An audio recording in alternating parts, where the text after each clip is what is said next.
Hello everybody, hope you all are fine. Open your English translation book at page number 32. আমরা শিখছিলাম B ভার্বের ব্যবহার, অর্থাৎ কোথায় অ্যাম, কোথায় ইজ, কোথায় আর বসাবো সেগুলো আমরা শিখছিলাম। আজকে আমরা নাম্বার 20 থেকে করব। আমরা জানি আই এরপর অ্যাম হয়, ইউ থাকলে বা অনেকগুলো জিনিস থাকলে বা অনেকজন থাকলে সেখানে আমরা আর ব্যবহার করি, উই থাকলেও আমরা আর ব্যবহার করি, আর একজন বা একটি কিছু বোঝালে আমরা সেখানে ইজ ব্যবহার করি। চলো আমরা শুরু করি। তুমি হও নিষ্ঠুর, ইউ আর ক্রুয়েল। ক্রুয়েল মানে নিষ্ঠুর দেওয়া আছে, ইউ এর পর আর হবে। আমি হই খুশি, খুশি মানে গ্ল্যাড, আই অ্যাম গ্ল্যাড। সে হয় দুঃখিত, হি ইজ স্যাড দেওয়াই আছে, এটা যদি মেয়ে হতো সেটা তাহলে এখানে সি হতো, সি ইজ স্যাড হতো। শিক্ষকটি হয় রাগী, রাগী ইংরাজি অ্যাংরি, শিক্ষকটি দ্য টিচার ইজ অ্যাংরি।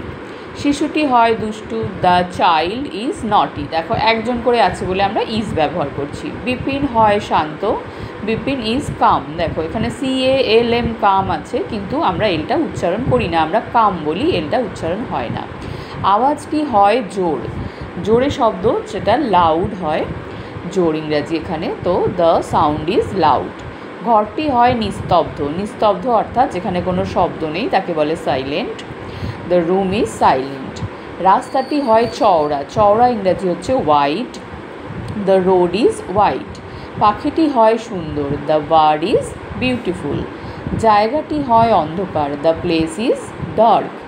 পাতাগুলি হয় শুকনো, দেখো পাতাগুলি অর্থাৎ একের বেশি পাতা, তাই এখানে লিভস হবে, লিফ হবে না, দ্য লিভস আর হবে যেহেতু অনেকগুলো পাতা আছে, dry, the leaves are dry.